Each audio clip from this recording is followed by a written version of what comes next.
Boa tarde, boa noite, boa tarde no Brasil, boa noite em Angola.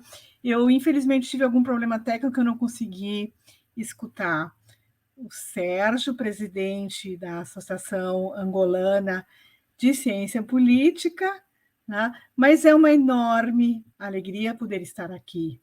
Em primeiro lugar, então, eu gostaria de agradecer para poder contribuir com esta iniciativa. É uma enorme satisfação poder entrevistar a liderança de Adalberto Costa Júnior, ter essa oportunidade. Obrigada por aceitar o convite, participar desse projeto. E, como já tinha dito, agradeço também a diretoria da Associação Angolana de Ciência Política e gostaria também, né, de agradecer toda a oportunidade que a Associação Brasileira de Pesquisadores Eleitorais e também a Associação Angolana e também o Programa de Pós-Graduação de Ciência Política. Eu vou fazer a apresentação, que parece que Sérgio está com algum problema de som, né? Então, eu vou apresentar um pouco a ideia deste evento, né? Por que ele surgiu, com que iniciativa e qual é o projeto que se inicia hoje, né? Um projeto que tem a intenção de trazer uma experiência que eu também já tive em outras ocasiões, com o diálogo com a classe política.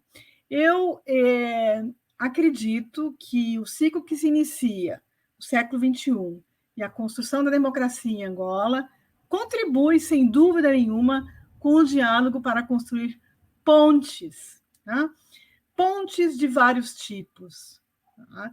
Primeiro, trazer uma comunicação e trocas de experiência com cientistas políticos, instituições e lideranças políticas angolanas.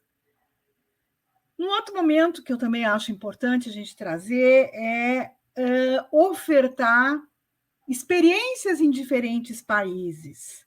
Né? Brasil e Portugal, eu como brasileira e também a cientista política Ana Lúcia de Sá, que vai estar nas próximas etapas deste ciclo, o século XXI, a construção da democracia em Angola, né?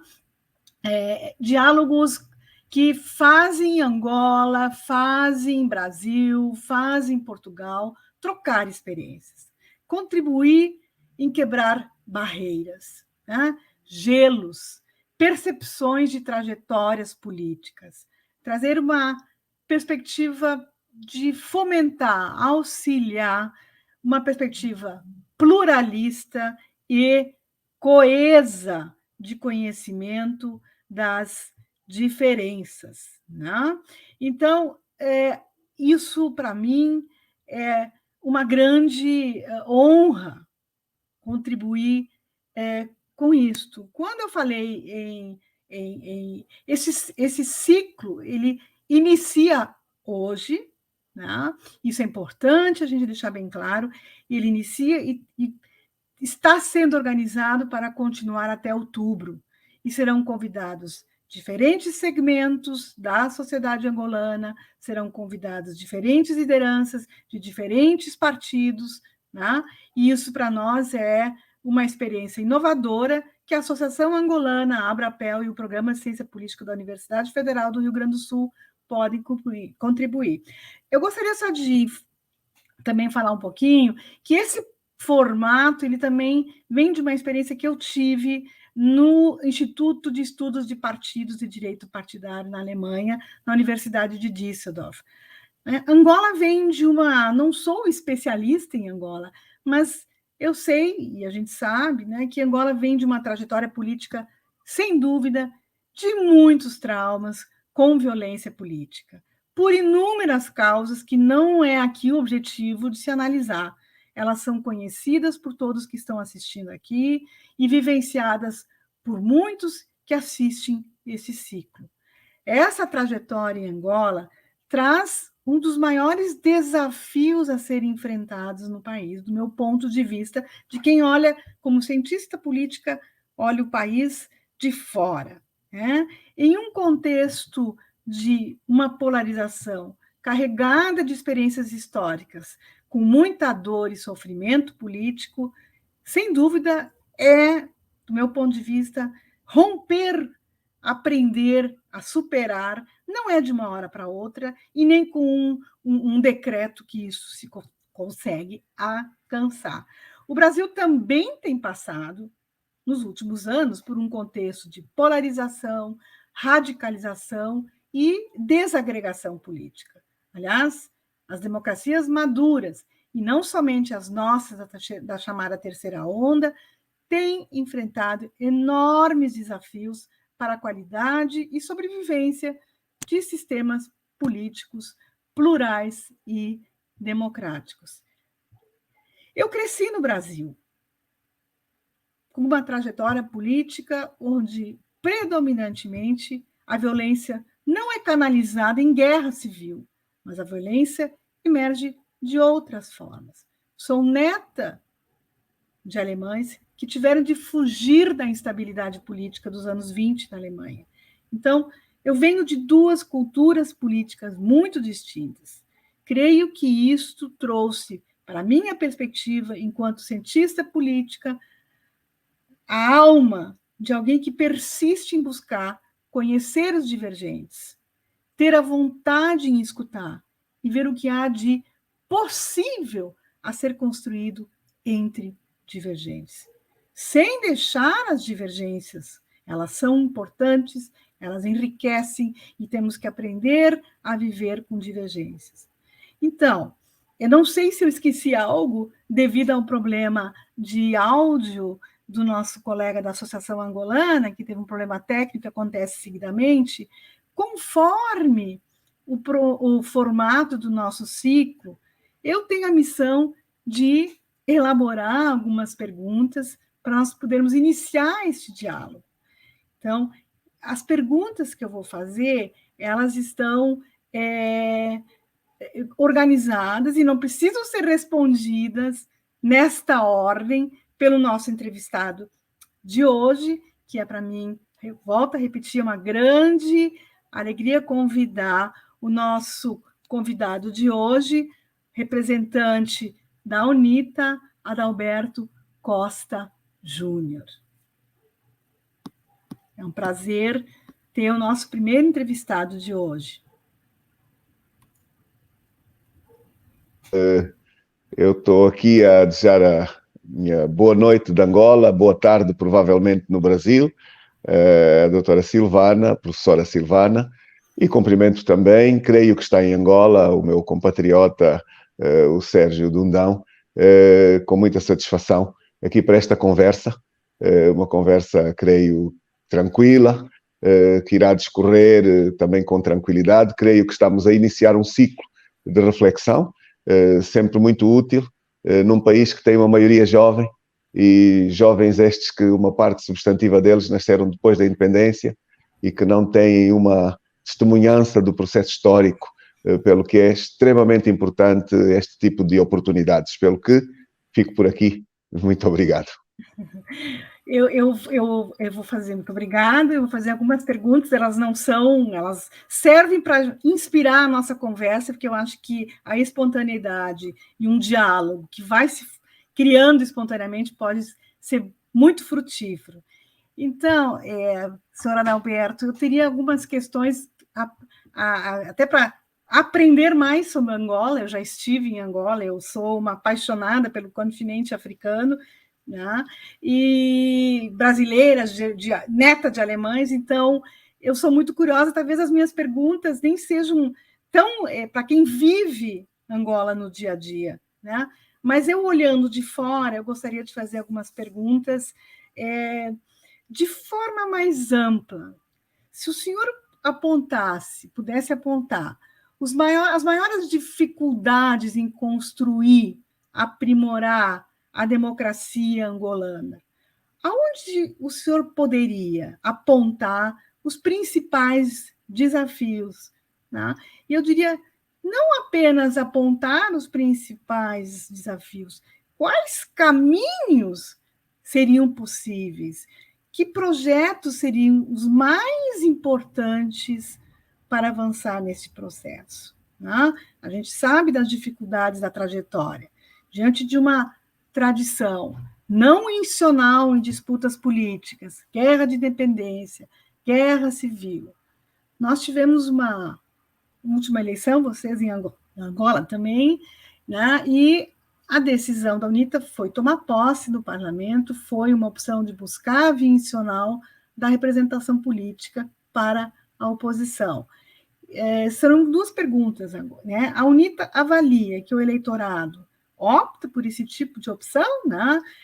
Avalia que esse é o caminho mais produtivo, acreditar na democracia, acreditar nas instituições, apostar no processo de democratização na Angola. Ou o senhor, na sua experiência, ainda acha que os traumas estão ainda muito presentes, as dificuldades ainda estão muito presentes, e como lideranças como o senhor poderiam contribuir, e nós, como cientistas políticos, para esse gelo, e aprovando e convencendo Angola, convencendo todos os atores políticos que este é o melhor caminho. Eu vou fazer só duas perguntas no primeiro momento, para a gente depois continuar. Vamos ver se tive a percepção das duas. A primeira questão, quais as maiores dificuldades que, na minha visão, encontro para a questão do abraço à democratização? É uma das questões. A outra questão, a nossa opção pós-eleitoral de abraçar o lado das instituições e de dentro das mesmas caminharmos para uma busca de um processo de assunção democrática por dentro. Creio que são as duas que me foram colocadas.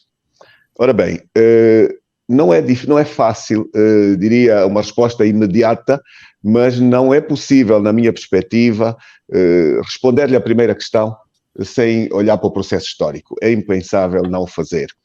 E é preciso dizer que os ventos da independência chegaram às colónias, ex-colónias portuguesas, um pouco mais tarde do que chegaram às outras colónias no continente. E creio eu que, de algum modo, o processo, diria assim, das consequências do modelo de colonização que o país recebeu e viveu, aquilo que Portugal aqui deixou como aspectos específicos de uma caracterização da sua própria colonização, muito provavelmente estão relacionados com maior ou menor dificuldade que nós teremos tido no pós-independência. E eu situo aqui fundamentalmente a transição para a independência.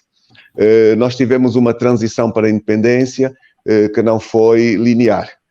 Diria mesmo que o próprio país colonizador não cumpriu com as responsabilidades que tinha neste processo. E isto muito fortemente marcou não apenas aquele período, mas trouxe-nos até hoje aquilo que é o próprio processo histórico. Vou ser muito mais objetivo.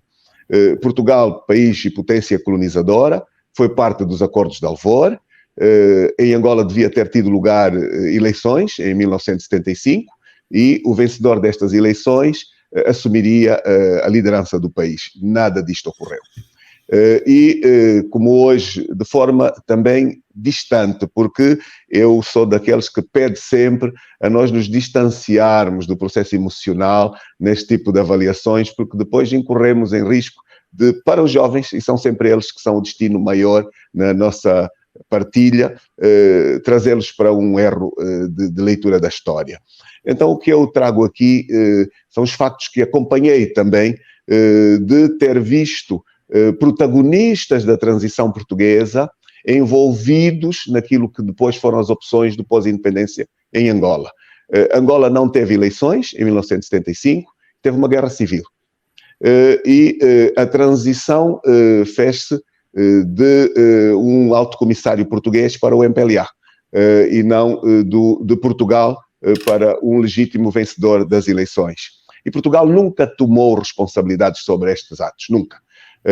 Nós sabemos o que é que aconteceu na Rodésia, por exemplo, é um exemplo comparativo que eu posso trazer aqui, onde depois a ex-potência colonial acabou por voltar atrás e tentar fazer uma ponte em que deixasse legitimidades democráticas na governação daquilo que é hoje o Zimbábue, por exemplo. É uma leitura que eu aqui posso deixar.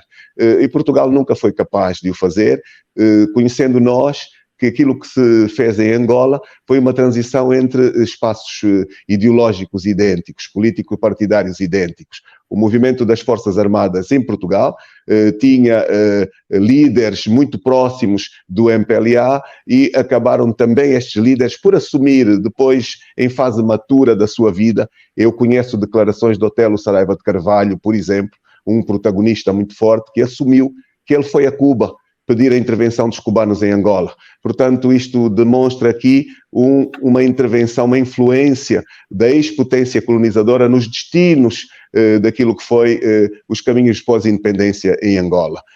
E, portanto, este processo levou a que no pós-independência ficasse uma liderança de um movimento que assumiu a República Popular de Angola. Estou aqui a chamar mais uma vez a referentes históricos numa declaração em nome do Comitê Central e não em nome de Angola, em termos de declaração de independência, lida por Agostinho Neto, e, portanto, ele declarou a independência em nome do Comitê Central do MPLA. Isto demarca, são elementos de referência históricos apenas, muito fortes, importantes.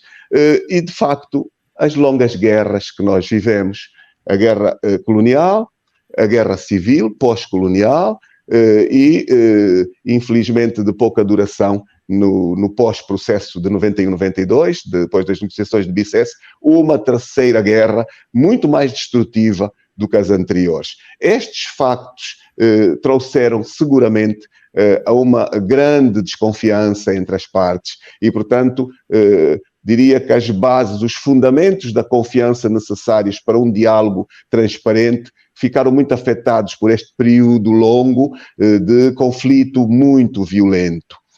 Eu diria que, para além deste espaço, eu acho que há um outro terceiro ou quarto elemento que interferiu muito e interfere muito hoje nos nossos problemas, que é o lado económico ou financeiro. Angola é um país com muitas riquezas no seu subsolo e não só, uma diversidade muito ampla, e o facto de nós termos, por exemplo, um bem como o petróleo, que é um bem esgotável, mas que proporcionou por etapas e ainda agora volta a proporcionar ganhos enormes de encaixes multimilionários de dinheiro, permitiu a constituição de uma elite que assumiu propriedade, assumiu a riqueza e criou medos sobre a descontinuidade deste usufruto.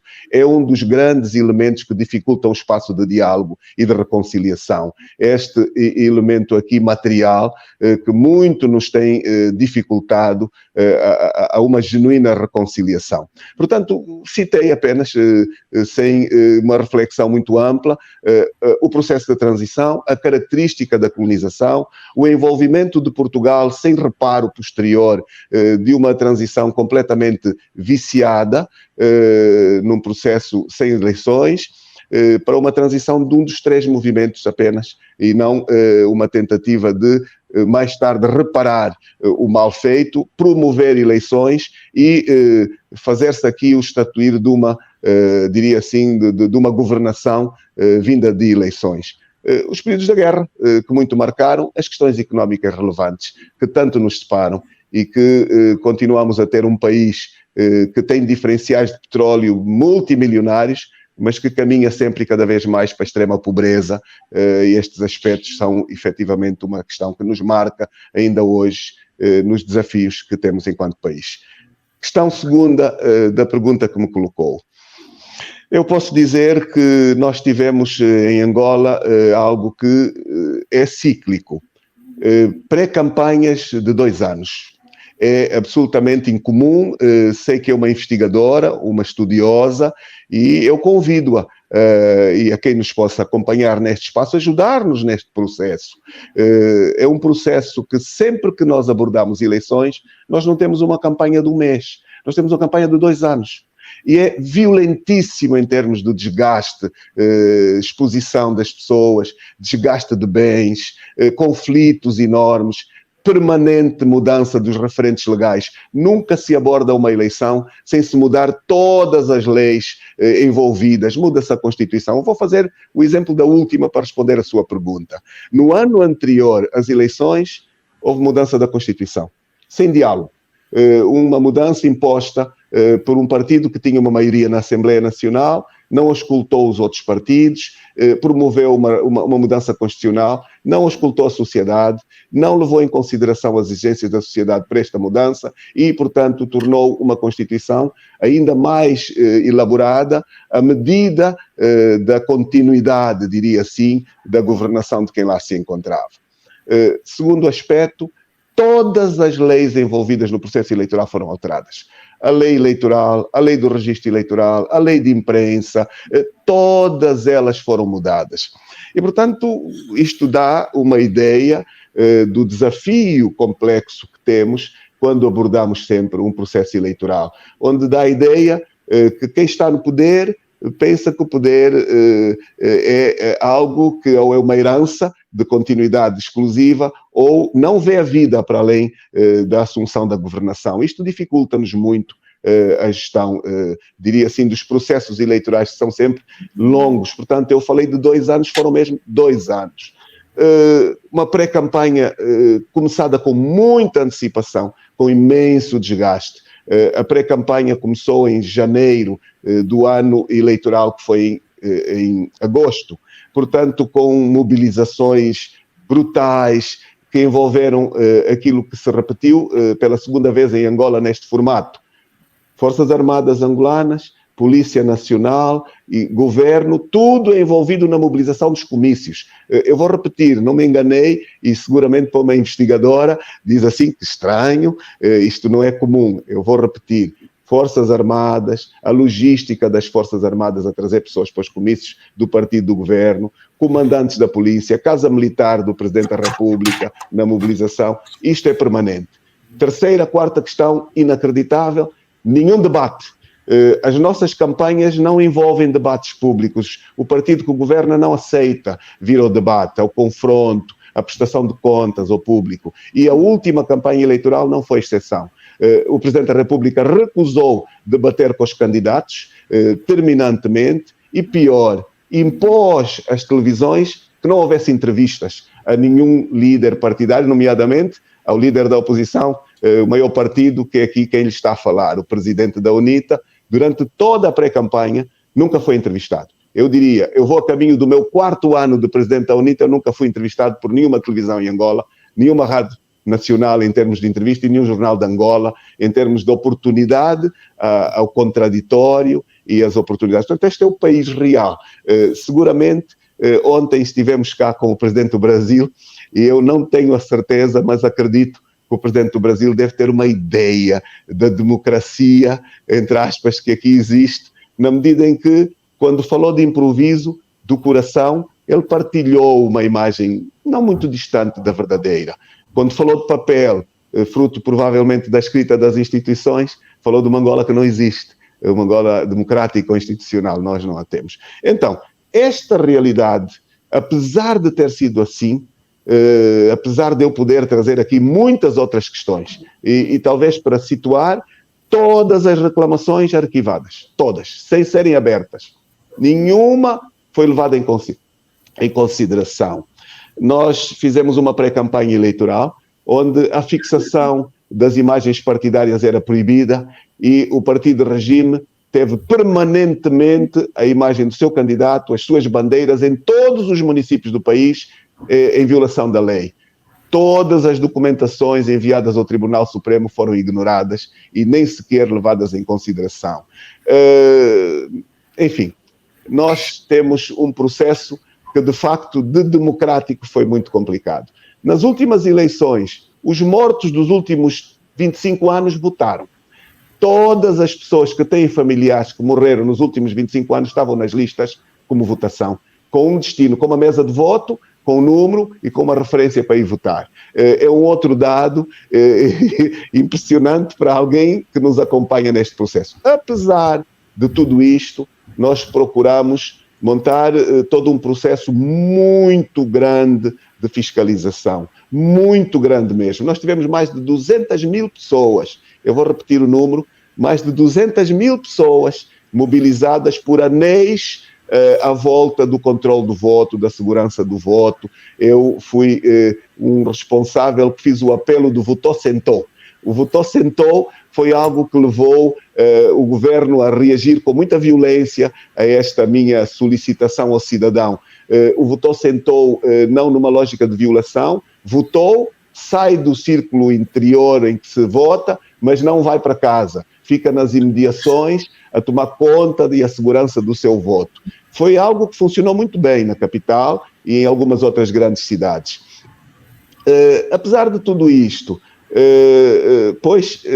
nós temos em Angola um sistema eleitoral muito complicado, onde a Comissão Nacional Eleitoral ainda é por representatividade do peso dos partidos políticos na Assembleia. Significa o partido que governa tem uma maioria de representantes na Comissão Eleitoral. Não é a nossa posição. Nós há muito que defendemos uma reforma da CNE, onde cada partido tenha representação idêntica. Um para cada partido com assento parlamentar, trazendo verdade aquilo que é a fiscalidade de um órgão tão estratégico. Não conseguimos ainda chegar a este consenso.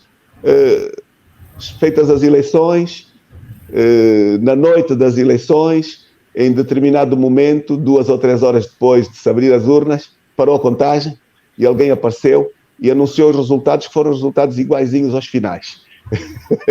Iguaizinhos. É comum também isto acontecer. De uma forma ou de outra, estou apenas a fazer uma revisita aos factos.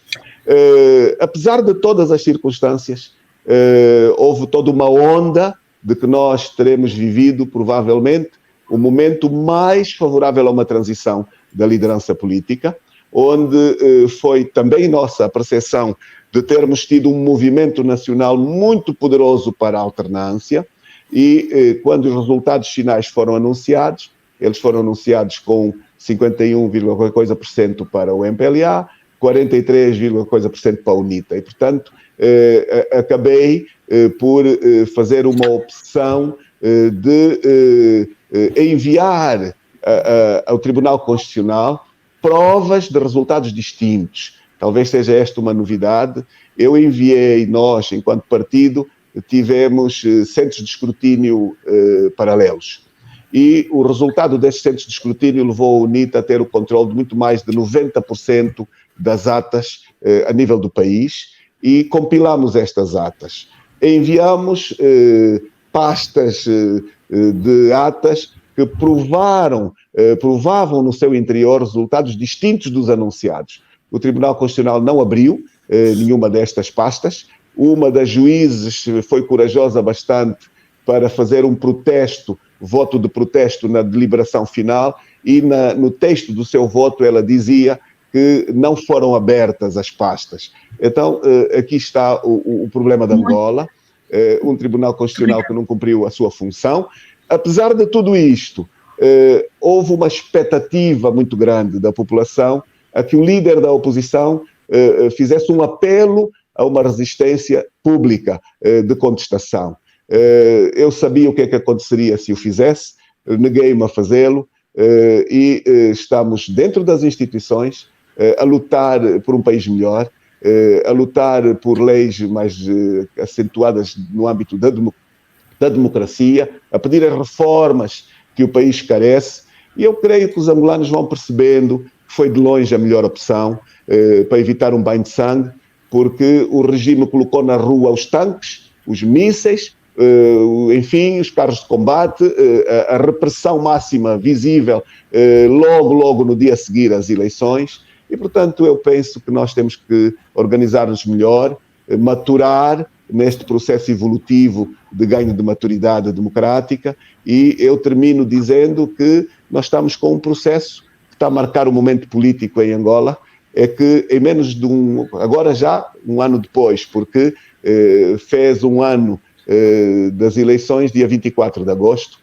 portanto nós estamos exatamente com um ano decorrido, mas este processo foi iniciado antes.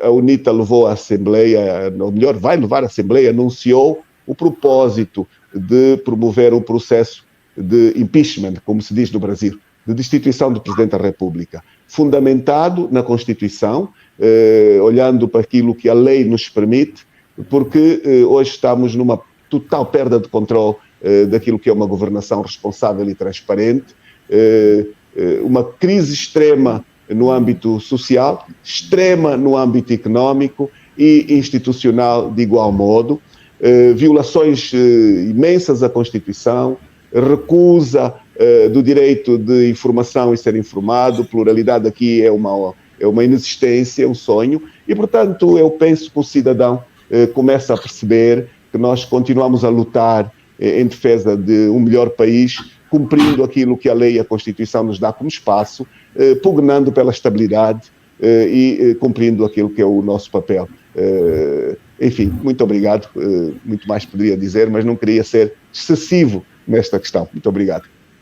Eu que agradeço, e antes de dar a palavra para o Sérgio Dundão, como eu sou uma apaixonada pelos temas dessa região da África, me chama muito a atenção, participei de um projeto do Supremo Tribunal Eleitoral aqui no Brasil, há 2 anos, de sistematização de normas eleitorais, e vejo que um dos grandes desafios das novas democracias de língua portuguesa, né, dos países africanos de língua portuguesa, é justamente criar um processo eleitoral, uma justiça eleitoral, que consiga ser resguardada. Né? Nosso maior problema.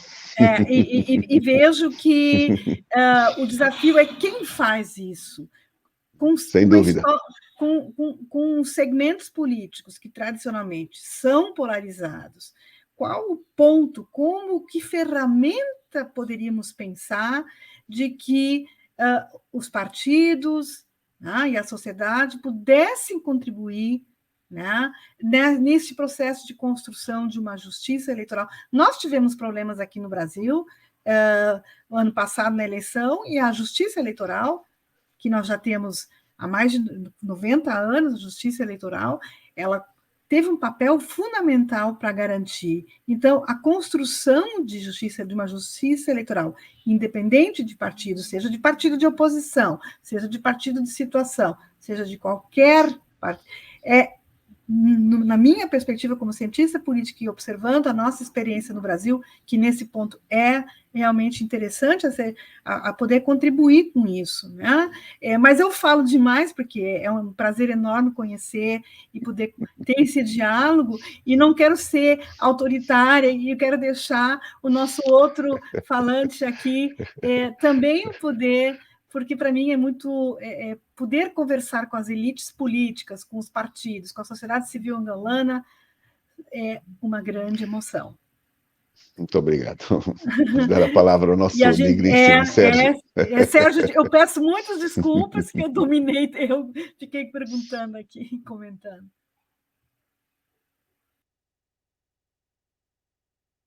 Som de novo não está... Eu não ouço o Sérgio.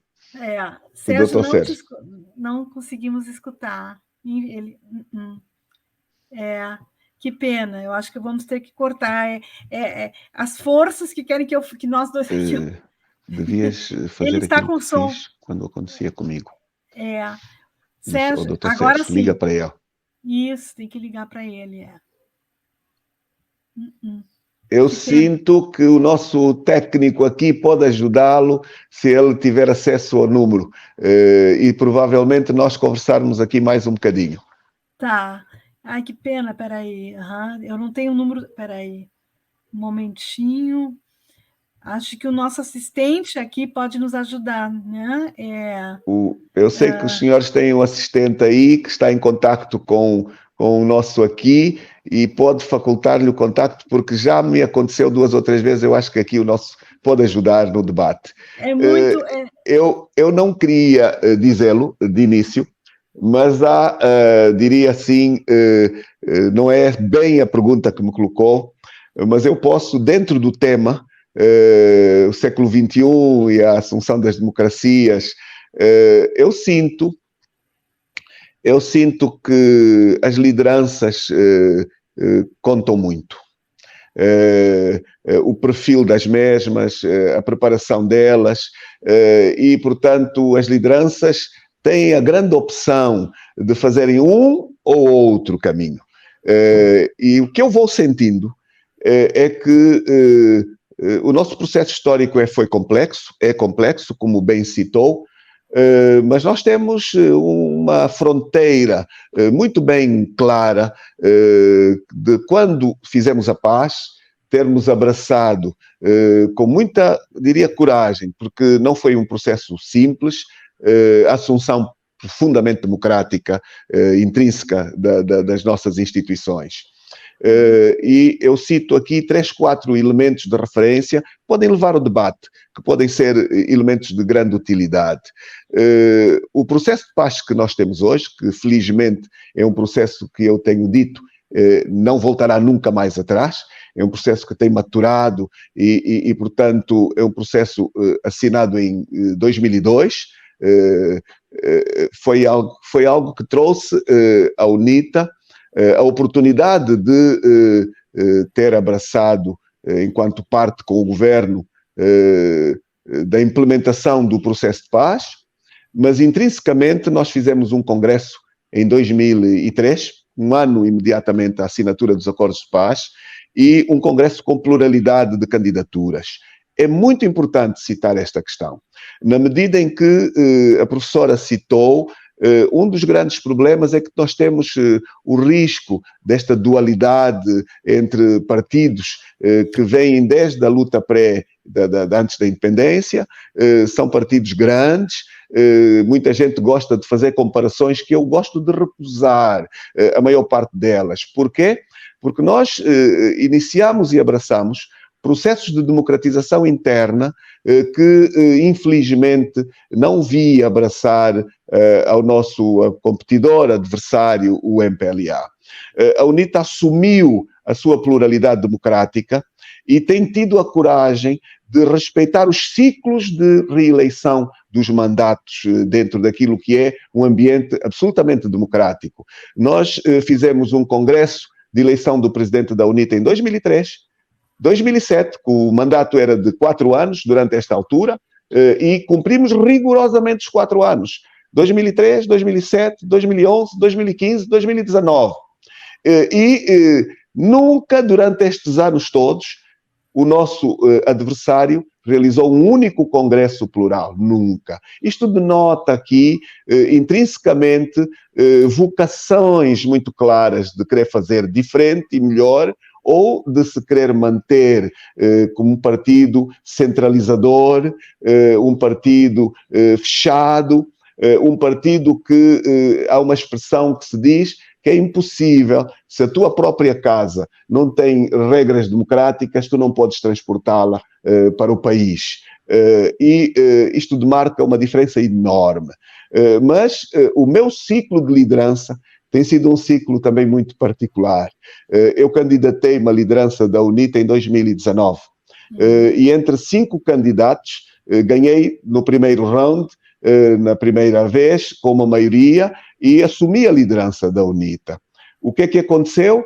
Aconteceu que o meu adversário, que se encontra sentado na cadeira da governação, fez tudo para escolher o líder que ele queria ter como seu adversário na campanha eleitoral.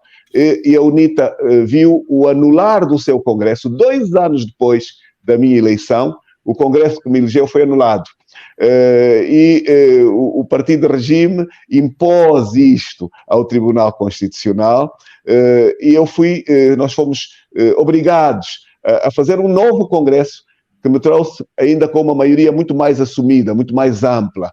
É verdade que isto nos reduziu o tempo de preparação da campanha eleitoral, porque quando foi repetido o nosso congresso, nós estávamos a 7 meses das eleições. E, portanto, são realidades, infelizmente, que no Brasil não acontecem. Eu digo, bendita a hora que não acontecem e que em Angola espero nunca mais venham a acontecer, porque, de facto, nós temos a paz e abraçámo-la com muito amor e com uma grande vontade de nunca a perder, mas nós continuamos a dizer que estamos ainda no ciclo de aprofundamento da democracia, porque a reforma das instituições, a reforma do Estado partidário, este continua a não ocorrer. E, portanto, este é um grande problema. Porque isto apenas ocupar um pouco de tempo, enquanto espero que o nosso digníssimo doutor tenha retomado a condição de ser ouvido. Eu acho que não tá, ele continua com problemas. E a gente não consegue escutar. Mas o senhor levantou uma questão, eu que estudo partidos há 30 anos, faço parte do conselho do maior instituto de estudos de partidos da Universidade de Düsseldorf, na Alemanha. Um dos grandes desafios para que os partidos sobrevivam é a sucessão. Né? O processo sucessório sempre é conflituoso. Né? O processo sucessório, isso em qualquer organização.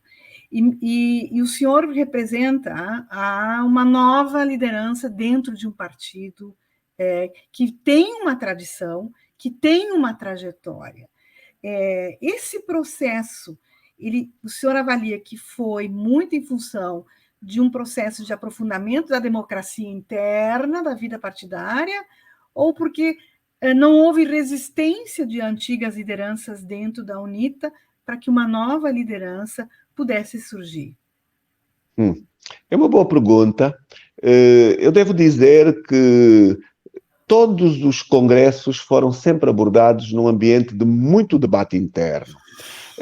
E gosto de reafirmar, porque é efetivo, que a democracia como valor é bastante anterior a esta fase. Nós temos a democracia como um valor nos princípios fundantes do partido. E sempre foi um referente.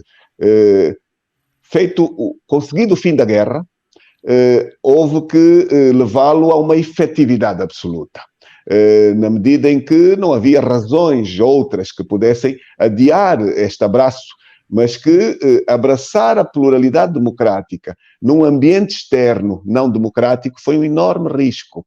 E isto foi antecedido de um grande debate interno. Ainda hoje, eu devo partilhar, não falta uma ou outra voz que nos procura, no sentido de dizer, muitas vezes os processos de renovação de mandatos são sempre seguidos de alguns conflitos, de alguma falta de maturidade. E nós dizemos, é melhor que haja esta falta de maturidade do que dar um passo atrás, fazer um recuo e, felizmente, a esmagadora maioria de quem vota internamente continua também a recusar esse passo atrás. Então, vou-lhe claramente responder, houve debate profundo e houve uma vontade de olhar para o futuro e pensar que não era possível construirmos um Estado democrático e de direito sem instituições democráticas no âmbito dos partidos concorrentes. E assumimos todos os riscos. Não deixámos de o ter feito sempre com conflitos. A UNITA teve um congresso em 2003, um congresso em 2007, um congresso em 2011. Infelizmente, foram sempre congressos marcados por felizmente por uma pluralidade, mas sempre com algum espaço de conflitos, com algumas feridas de caráter interno. O processo de maturação foi um processo doloroso, mas necessário. E eu digo que, apesar destas questões, eu próprio, quando me candidatei-me num ambiente de múltiplas candidaturas, com colegas todos do topo da hierarquia da liderança do partido, e tivemos algo que os outros partidos ainda, me parece, não conseguiram fazer. Fizemos uma campanha de âmbito nacional. Os nossos debates foram feitos província a província. Foram sempre, no meu caso, transmitidos pelas redes sociais, com um espaço de exposição enorme. A UNITA, que muitas vezes foi conhecida como um partido difícil de se penetrar, expôs-se. E eu penso que esta exposição também nos trouxe retornos positivos. Eu não tenho sobre isto nenhuma dúvida. Fomos para uma eleição absolutamente democrática. Quem tomou conta das urnas foi a sociedade civil, foram jornalistas, foi o corpo diplomático convidado, foram as instituições fora do partido. Não se poderia pôr em causa qualquer espaço de ambiente não democrático, e foi uma vitória legítima. Ainda assim, foi anulado o Congresso, por interferência do partido que governa. Portanto, veja que decidiu um programa de perseguição política ao líder da UNITA, publicada num jornal 2 anos antes, com todos os detalhes que foram cumpridos. É interessante ver esta questão. A verdade é que abordamos isto com alguma tranquilidade, mas com muita firmeza, e mantivemos este processo democrático. E hoje temos, tanto na liderança do partido, como na liderança das suas organizações de massas, a juventude e a organização da mulher, são eleições obrigatórias em ciclos cumpridos com muito rigor. Creio que o processo de maturidade também nos está a trazer ganhos enormes, extraordinários, e que nos faz, é um fator de diferenciação no âmbito competitivo. Nós fizemos uma campanha para estas eleições, não apenas enquanto UNITA. Talvez este aspecto seja uma novidade, mas quando me propus candidato à liderança da UNITA, a minha proposta estratégica estava contida também a intenção de criar uma ampla frente para a alternância política do país. Uma frente democrática que envolvesse outros partidos e a própria sociedade. E materializamos isto com muito rigor. A UNITA avançou para as últimas eleições na liderança de uma frente patriótica unida, de tal modo que hoje temos na Assembleia, sob o grupo parlamentar da UNITA, 4 entidades. Membros da UNITA, membros do Para Já Servir Angola, que é um espaço político partidário, membros do Bloco Democrático, que é um outro partido angolano, e membros da sociedade civil. E não temos tido grandes problemas. É um desafio a capacidade de diálogo, a capacidade de negociação, e eu penso que estamos em condições de dar garantias ao cidadão angolano de que nós, a governar, nunca o faremos como um partido político com o Estado partidário retomado. É uma garantia importante, porque o Estado partidário é o fator que nos leva ao desastre em que o país se encontra hoje. Os muros erigidos deste Estado partidário, que continuam a atentar contra os direitos do cidadão, contra a pluralidade, enfim, uma série de questões que poderíamos ser muito específicos, não queria falar demais. Vou ficar por aqui. Sérgio? Não sei, boa noite, não sei se conseguem me ouvir. Felizmente. Muito obrigado mais uma vez, depois das várias tentativas. E aproveitando a última deixa do engenheiro do Adalberto Costa Júnior, eu queria colocar algumas questões mais versadas para a própria UNITA. Aqui alguns desafios que eu, no meu entender, como estudioso e académico angolano, algumas questões que eu acho que poderiam ser pertinentes colocar exatamente. Um dos aspectos que vou analisando relativamente à UNITA, desde as eleições de 2008, 12, 17 e 2022, é que a UNITA nunca atingiu a taxa de representação feminina de 30%. Ou seja, nas democracias do século XXI, a questão da inclusão feminina é um papel muito, muito importante, porque nós sabemos que um dos indicadores do baixo desenvolvimento dos países é a fraca ou a desigualdade, o índice de Gini. E esse é um aspecto que eu gostaria de saber como é que a UNITA encara essa situação e se pretende rever essa situação no próximo pleito. Essa era uma questão que eu acho que seria importante também trazer à consideração. Uma segunda questão que eu trago aqui é, num estudo sobre qualidade da representação política, um dos aspectos que nós analisamos como cientistas políticos é a possibilidade da abertura das listas ou os círculos uninominais. Nesse aspecto, gostaria de saber se a própria UNITA poderia testar internamente a possibilidade de adotar candidaturas individuais, ou seja, os próprios candidatos, principalmente os círculos provinciais da UNITA, poderem se apresentar junto ao seu eleitorado e o próprio eleitorado escolher aquilo que normalmente nos Estados Unidos chama-se as primárias internas do próprio partido. Se a UNITA testando isso, também pensa possivelmente no futuro de uma possibilidade de revisão constitucional, adotar um sistema de lista aberta, até porque, no meu entender, é que a Constituição só determina a magnitude dos círculos, não define a natureza das listas dos partidos, do sistema de lista. O sistema de lista aberta poderia ser tentado numa possibilidade de reforma da nossa lei eleitoral.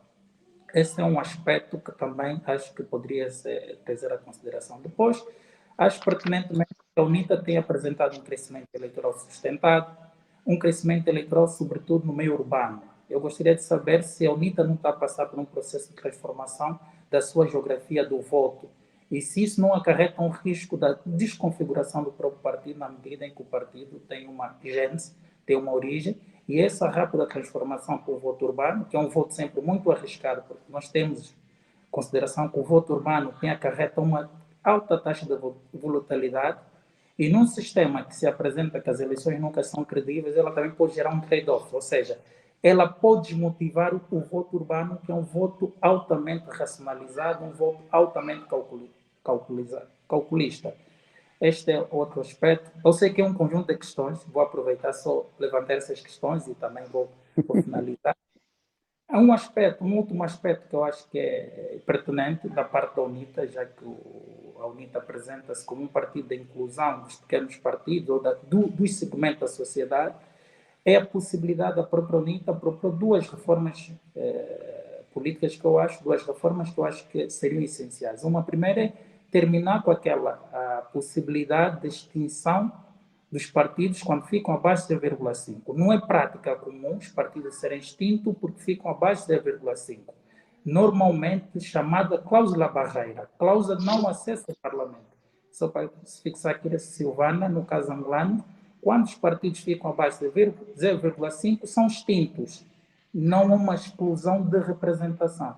Então seria importante, em meu ver, para uma maior inclusão na democracia do século XXI, não extinguir partido, porque os pequenos partidos precisam de tempo e espaço para a sua maturação, para o seu reforço e para entrar para essa competição, que hoje em dia é uma competição bipartidária entre a UNITA, que acarreta o aumento da bipolarização do próprio país.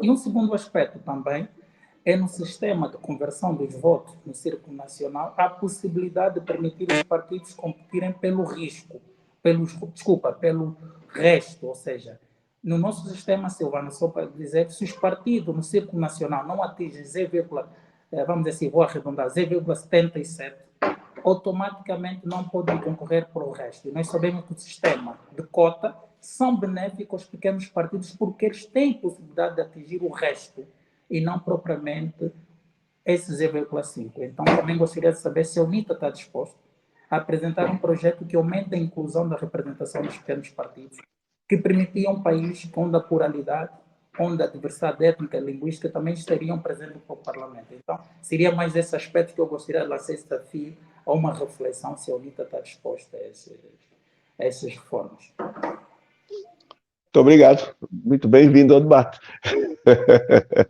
Meu digníssimo.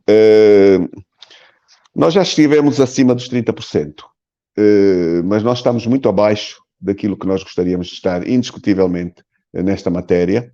E é algo que tem obedecido a uma série de programas no âmbito interno, porque, indiscutivelmente, esta baixa representatividade feminina também é uma penalização no âmbito da própria condição de mobilização do partido perante uma sociedade que tem maioritariamente feminina, e nós conhecemos o tipo intrínseco do modo de estar nesta sociedade e o peso da mulher, da mãe, no ambiente familiar, o peso que tem a mulher no ambiente social, no ambiente comunitário, e, portanto, intrinsecamente, quem conhece a idiosincrasia e o modo de estar e companhia da sociedade angolana sabe o quanto reduzido este espaço de representatividade, também o próprio partido reduz as suas expectativas. Mas nós temos uma série de programas de discriminação positiva e eu posso partilhar aqui que este é um trabalho enorme. Dou-lhe um pequeno exemplo. Definição de candidatos nos círculos provinciais. Nós abraçamos o voto no âmbito provincial. As estruturas do partido foram chamadas, todas, das comunas aos municípios, e votaram nos candidatos aos 5 nomes por cada província. E nós tivemos depois um problema enorme. Lá onde a representatividade feminina não estava devidamente representada, tivemos um conflito entre o respeito pela opção da votação, onde culpamos muitas vezes as próprias mulheres que votaram em homens e não souberam escolher candidatas próprias. É um fenómeno que aqui também se passou entre nós e que tive um conflito enorme, porque quando nós quisemos equilibrar, nós confrontámos com respeito às opções da votação. E isto é um dos grandes dramas que está na base de alguma diminuição da representatividade feminina, com responsabilidade sobre as próprias mulheres, que participaram em grande número nos processos eleitorais e foram votar em homens. Portanto, estou aqui apenas a partilhar alguns fenómenos que nós temos que melhorar. Entretanto, uma das questões que, nomeadamente, a direção que Esfio teve, foi a atribuição de bolsas. Nós, na atribuição de bolsas internas, nós fizemos discriminação positiva. Nós estamos a fazer o mesmo no âmbito da ocupação de lugares a nível nacional e temos sempre o retorno dos mesmos conflitos, onde penso que temos ainda alguma sociedade de âmbito excessivamente masculinizada e eu olho, por exemplo, para o nosso adversário político, que tem uma tendência de considerar a nacionalização partidária do espaço de todo o país. Significa, lá onde sai um valor desportivo, mobiliza-se para o partido. Lá onde sai um valor musical, mobiliza-se para o partido. Com as vantagens e as benesses que este tipo de opções oferece ao cidadão, que num espaço de benefícios deste género, muitas vezes não é a construção de elites internas que levou aquelas mulheres que estão a fazer a diferença a chegar a esse partido. É um modo de governação partidária com benefícios difíceis muitas vezes de recusar, que oferecem este espaço de oportunidades. E isto é muito mau, quero-lhe mesmo dizer, e denuncio este aspecto. Agora, indiscutivelmente, nós temos que fazer mais, temos que aumentar indiscutivelmente e não temos qualquer espaço interno de penalização, de recusa de representatividade, de exclusão, bem pelo contrário. Temos consciência desta questão. Penso que lhe respondi globalmente a esta matéria e, enfim, impusemos, inclusive reformamos alguma legislação interna, exatamente para promover mais rápido este processo de oportunidades à representação feminina, através da discriminação positiva. E faço votos, de facto, que nós possamos chegar rapidamente a essa questão. Tenho uma vice-presidente do partido, que me lidera a parte política, diria assim, com competências específicas, porque no partido todos os vices têm área de competências devidamente definida, não é apenas da vontade discricionária de uma ausência e então delego funções. Estatutariamente e no regulamento interno nós temos o tipo de responsabilidades bem direcionadas a este nível e, portanto, penso que temos feito um esforço que eu espero ver compensado rapidamente nesta matéria. Bom, falou da qualidade dos círculos que temos no país. Eu gostaria muito de ver cada vez mais a sociedade envolvida neste debate. Não sou um defensor da ditadura dos partidos, no âmbito daquilo que é a imposição dos limites e os referentes de âmbito legal. Não sou favorável a esta questão, a nenhum nível. E, portanto, a nós, vou-lhe ser mais rápido para lhe responder, para me dar oportunidade para outras perguntas, podemos subscrever com muita facilidade a transição para este tipo de círculos, sem nenhuma dificuldade. Mas eu devo dizer que no plano interno da UNITA nós discutimos muito profundamente a possibilidade de abraçarmos aquilo que aqui citou. A possibilidade de abrirmos a uma votação para além dos membros, para além dos militantes. E este é um debate que não é novo no plano interno do partido. Temos uma corrente interna muito forte, que há um bom tempo defende esta possibilidade de, para a escolha dos candidatos, o partido não se excluir a possibilidade do cidadão influenciar as opções, e isto até dá vantagens posteriores no âmbito depois de irmos a votos no plano nacional.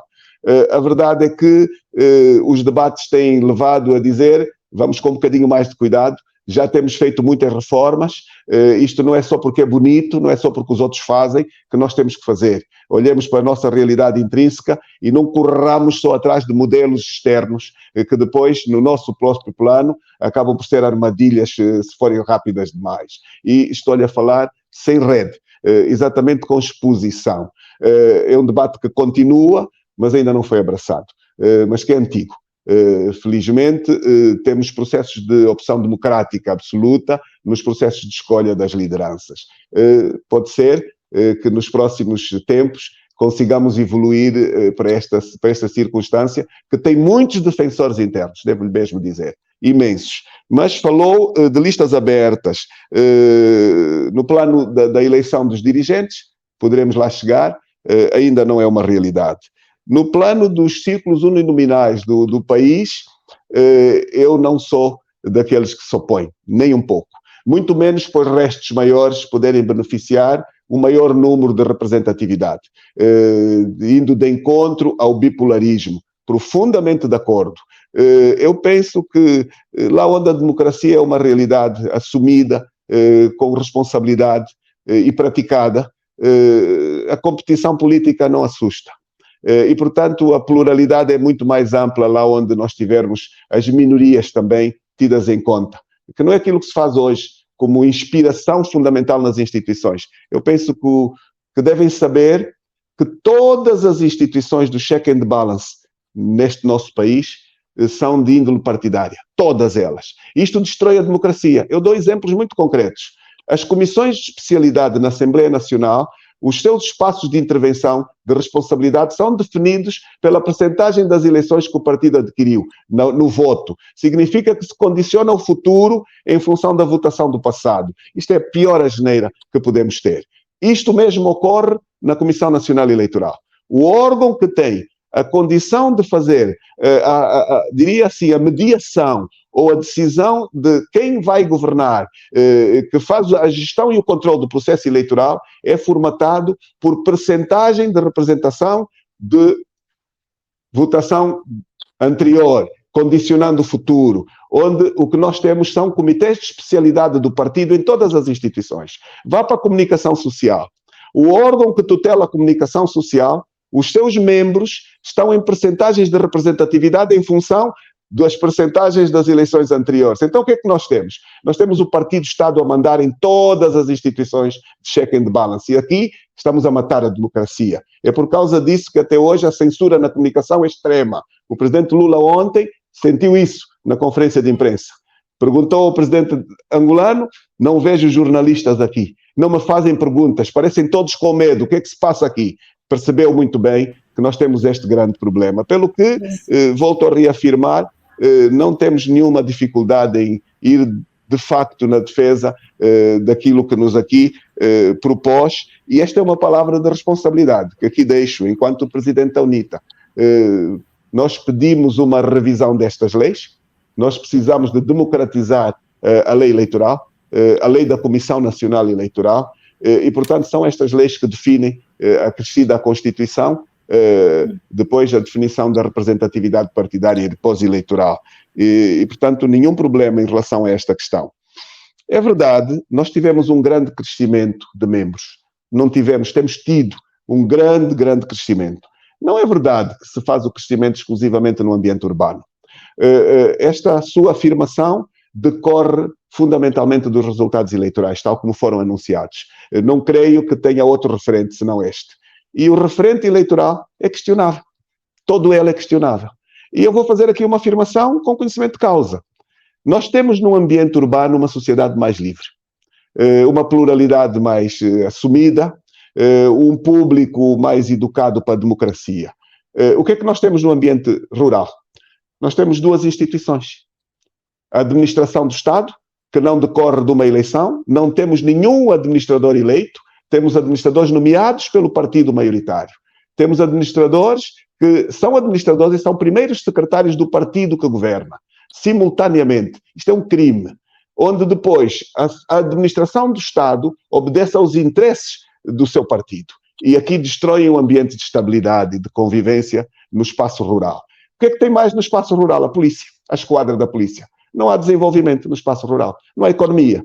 E quem lhe fala isto tem muitos dados, porque abracei um programa estratégico permanente pós-eleições, estar sempre nos municípios. Aliás, como angolano deve-me acompanhar. Eu estou permanentemente na estrada, eu estou permanentemente nas províncias, tenho estado muito pouco em Luanda, estou junto das comunidades. E o que é que eu tenho encontrado? O país está parado no interior, não tem desenvolvimento, não tem democracia, não tem pluralidade, não tem incentivo à educação democrática, tem uma dependência enorme destes dois organismos, administração partidária e polícia. e tivemos umas eleições com estas consequências, nestes espaços, onde depois as autoridades tradicionais, como bem sabe, partidarizadas, uma boa parte delas, porque controladas por um Estado partidário, acabam por criar mais um conflito no ambiente das comunidades rurais. Então, a percepção que tem é que lá no ambiente rural o MPLA ganhou. Eu digo, lá no ambiente rural nós não temos certeza do que aconteceu em pleno, porque não houve liberdades naquele ambiente rural. É lamentável dizer isto, mas é pura verdade. Temos uma realidade nacional, temos representação nacional, felizmente, e eu quero lhe dizer que o ambiente de crescimento é generalizado. E eu gostaria que me pudesse, este é um debate, que me ajudasse a interpretar a declaração do Biro Político do MPLA, que quando nós pedimos e anunciamos que íamos iniciar um processo de impeachment ao Presidente da República, o Biro Político do MPLA, que é o mais importante órgão do partido que governa, veio dizer que ganharam em todos os municípios, ou melhor, na maior parte dos municípios do país. Quando a lei proibiu a contabilidade nos municípios, como é que eles podem fazer esta afirmação? Como é que um partido que aprovou a lei, foram eles que a modificaram, que sabe que esta lei não tinha apuramento municipal, como é que vem fazer a afirmação de que ganharam nos municípios? Que tipo de dados eles têm que o cidadão não tem? Que nós também não temos? Que tipo de conivências têm com a Comissão Nacional Eleitoral para terem informações que o país não conhece? Portanto, é só mais um elemento de reflexão que aqui fica para dizer que, ainda por cima, temos os mortos que votaram. Foram mais de 2,5 milhões de mortos. Estes mortos votaram no ambiente urbano ou rural? Onde é que foi mais fácil meter os votos? Estou aqui a fazer perguntas reais do país real que temos, porque, por alguma razão, recusaram tirar os mortos das listas. Apesar de todos os protestos, fomos até as eleições com estes milhões de mortos nas listas. Onde é que estes mortos votaram? Onde é que foi mais fácil? São perguntas que eu deixo também como elemento de reflexão.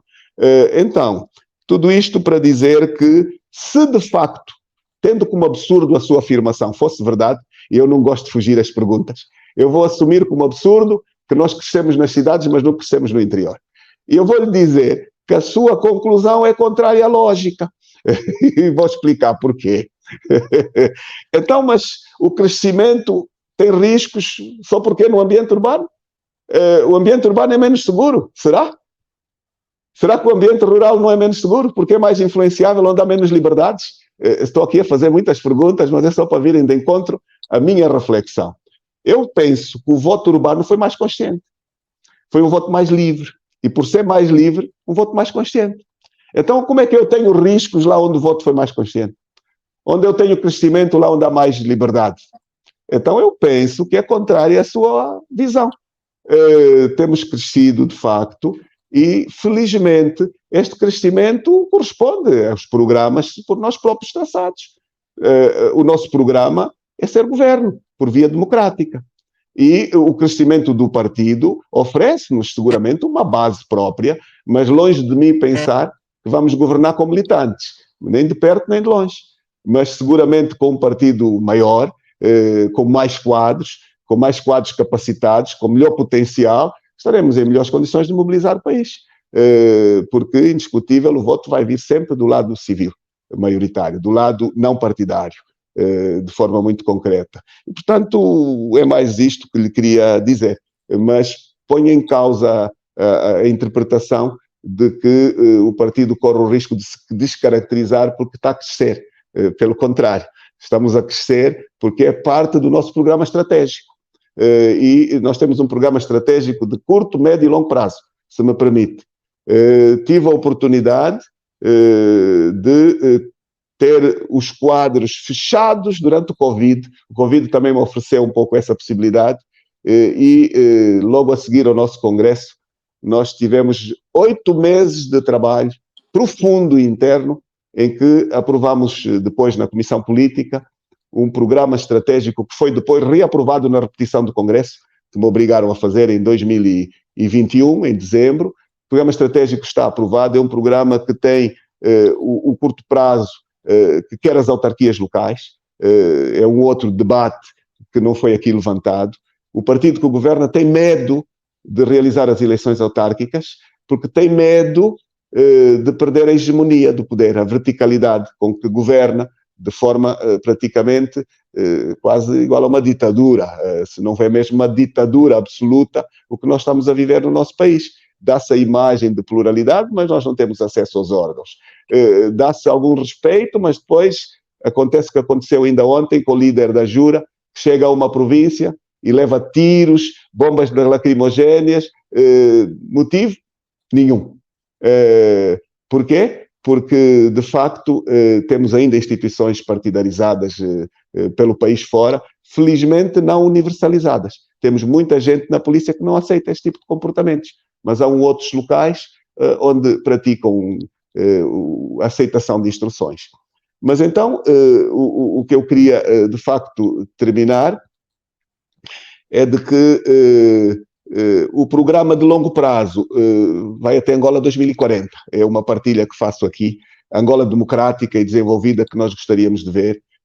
Uma Angola com uma assunção muito profunda nos aspectos da educação, da saúde, com profundos investimentos em setores estratégicos internos, agricultura, engenharia rural, assistência às comunidades, enfim, busca de estabilidade, uma Angola muito mais intrínseca, porque nós temos hoje uma Angola que tem uma governação que exclui, não abraça, exclui, e portanto temos um drama enorme. A formatação da unidade nacional hoje é um drama, um presidente que está desangado com toda a gente, que não dialoga com ninguém, e portanto é um drama esta realidade. E, portanto, queixo meu, queixa toda a sociedade, queixam os seus membros, seus colegas de partido. Esta é uma realidade, infelizmente. Em menos de um ano pós-eleições, a moeda angolana perdeu mais de 50% do seu valor, toda a gente está pobre, todo mundo está no desemprego, e foi só um ano que passou depois das eleições, uma desagregação absoluta da economia. Não é isto que nós defendemos. Portanto, volto a dizer, o nosso programa estratégico existe, as autarquias locais nós teríamos feito se fôssemos governo em 2023, este ano. Ouvimos o Presidente da República também afirmar que as faria, não cumpre, porque também já o disse, faria em 2020, não fez. Na campanha prometeu para 2023, não fez. E não quer ouvir falar de autarquias, porque tem medo da partilha, porque no dia em que tivermos eleições autárquicas, ninguém sai com a hegemonia. E eu digo ainda bem. Ainda bem. Então, meu digníssimo, não sei se me faltou alguma resposta específica, mas penso que não. Muito obrigado. Penso que não. Sérgio, você quer falar? Eu posso falar um pouquinho aqui rapidinho antes de nós encerrar. Era só para observar que foram todas respondidas. Muito obrigado. Muito obrigado. Eu gostaria só de registrar que realmente, para mim, mais de 1.000 assistindo aqui o nosso primeiro ciclo de debate. Para mim, dá a impressão que realmente Angola precisa conversar. Angola precisa debater. Angola precisa achar caminhos comuns. Né? Então, esse ciclo, eu agradeço mais uma vez ao senhor Adalberto. Para mim, foi muito interessante assistir o seu debate sobre o sistema processo eleitoral. Nosso país aqui, Brasil, são outros problemas, ou seja, não há uma receita única para todos iguais. Nós temos aqui uma outra engenharia política que produz outros efeitos. Nós temos a lista aberta, 30 partidos, agora diminuiu na representação política, o que também não é... Nós temos a lista aberta que faz os partidos terem aventuras e não responsabilidades. Então, é muito interessante esse diálogo com os sistemas eleitorais e ver aqui que esse ciclo, ele inclusive tem a intenção de, no fim do ciclo, que vai durar até outubro, fazer um livro convidando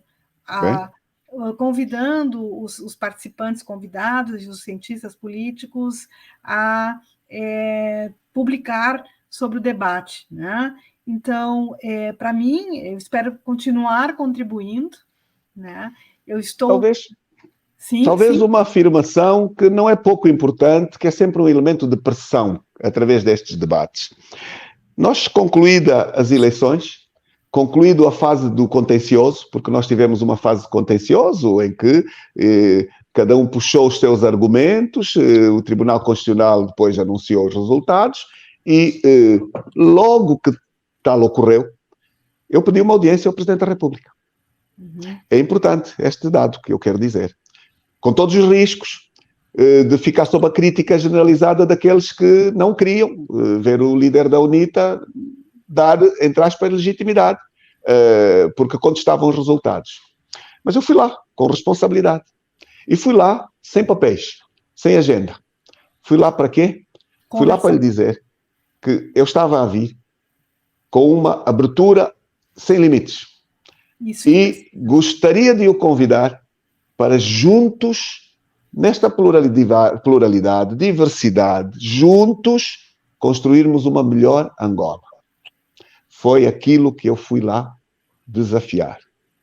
E não tenho retorno até hoje deste desafio. E digo aqui como um elemento de pressão, porque é possível perfeitamente o MPLA governar e fazer impor o seu programa, mas na Angola que temos, ninguém sozinho terá sucesso pelo desastre em que nos encontramos enquanto país. Ninguém. E é perfeitamente possível. Nós temos 90 deputados na Assembleia Nacional. Não são 2, nem 3, nem 4, são 90. Maior número, mais obtido. Não era o que queríamos muito mais. De qualquer forma, nós temos uma Angola que precisa de fazer acordos estratégicos para viabilizar o futuro. Acordos na base da educação, acordos na base do desenvolvimento, acordos naquela base da própria gestão do território, acordos na gestão estratégica do país, que, independentemente de quem governe, dá garantias de seguir um rumo que seja sempre a somar, em termos daquilo que é interesse nacional. Não há competição partidária. No interesse nacional nós conjugamos esforços. E eu sinto uma enorme dificuldade de ver esse partido que está no poder desde a independência, que não nos consegue acompanhar nestas questões, que está muito assustado com a preservação do poder. Não existem democracias sem alternância. Não é possível. Eu estou a desafiar, sem dúvida, nós precisamos de um pacto de regime. Mas quando se fala de pacto, quem está lá sentado pensa que o pacto é agrapar-se a uma questão que não é legítima. Ficam com medo, acusam de instabilidade e de assalto ao poder. Isto não tem nada a ver uma coisa com a outra. Nós, se não o fizermos, vamos retardar cada vez mais a condição de irmos de encontro à expectativa daqueles que estão à espera de nós, porque a responsabilidade é imensa, imensa. E, portanto, num país com tudo para ganhar, que é o que eu tenho dito. Um país riquíssimo como este. Um país que ainda beneficia do petróleo, que tem diferenciais multimilionários, mas que tem uma altíssima corrupção. E eu vou trazer um elemento escandaloso para a senhora professora. A atribuição de concursos públicos, de contratos públicos, aliás, neste meu país, por um jornal independente publicado esta semana, o Presidente da República executou 99,8% de contratos sem concursos públicos. Vou repetir. 99,8% da contratação pública foi feita sem concursos. Isto é corrupção ao mais alto nível, isto é impensável.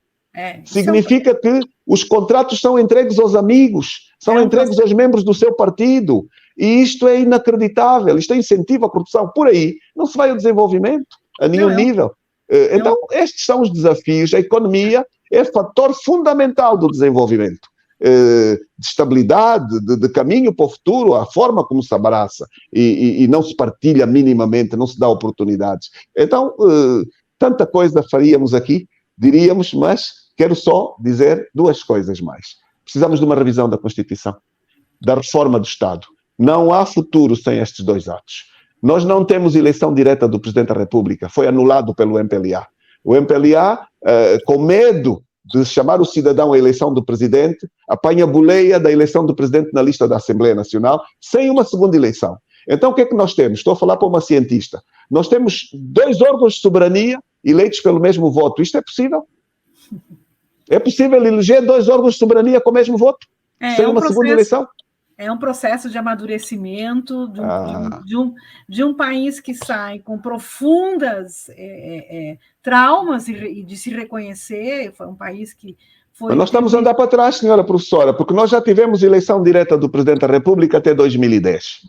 Em 2010, foi feita uma revisão da Constituição e nós demos passos para trás. E nós não podemos dar passos para trás quando temos os desafios que temos para o futuro. Verdade. Peço desculpa, falei muito. Não. Para mim, eu vou passar, é um enorme prazer, espero que a gente possa ter outras oportunidades. Para mim é sempre muito, muito interessante. É um momento só de 1 hora, a gente não consegue realmente aproveitar como a gente gostaria, e espero que esse seja um primeiro momento, que possamos daqui para frente estreitar os laços e discutir com todos os setores da sociedade angolana e poder contribuir com as experiências que a gente tem. Para mim seria uma honra, a Abrapel, o nosso programa de pós-graduação, e eu gostaria de reforçar que esse ciclo tem essa intenção também, né? De não ter medo de falar, de conversar e de se expor. Por isso que a gente convidou todos os setores da sociedade civil, todos os partidos que possam vir se expor, criticar, falar dos seus desafios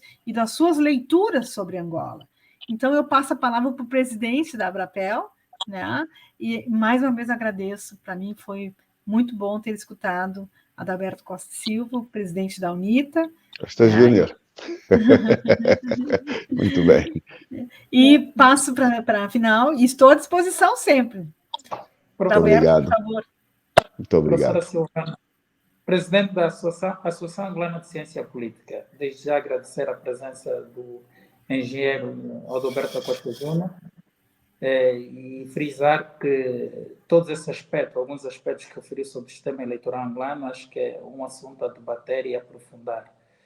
Os modelos eleitorais são sempre complexos, eles apresentam vantagem e desvantagem, a política nunca há certeza, mas ele é sempre fundamentado num acordo entre os partidos, do modo que os partidos concordam, depois os cientistas políticos, num segundo momento, podem construir um modelo, mas sempre sabendo que o modelo tem sempre consequências. Quando aumentamos a governabilidade, reduzimos a representatividade. Quando aumentamos a representatividade, diminuímos a governabilidade. Então, não há modelos perfeitos, mas todos eles podem ser aprofundados. E esse ciclo tem esse objetivo, ouvir os partidos, ouvir as ideias dos partidos e depois convocar essas questões também para os cientistas políticos se posicionarem.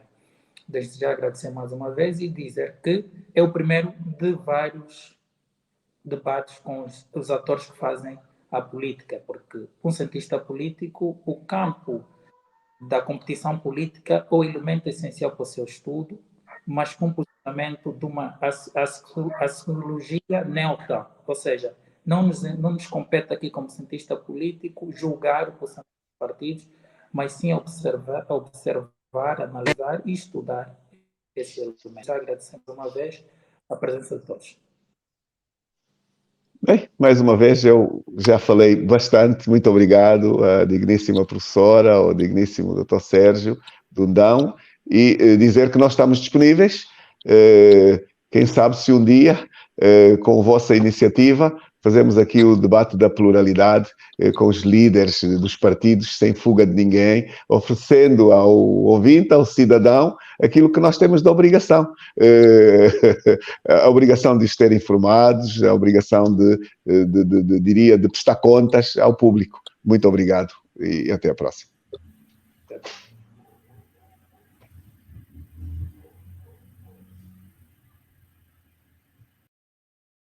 Ok.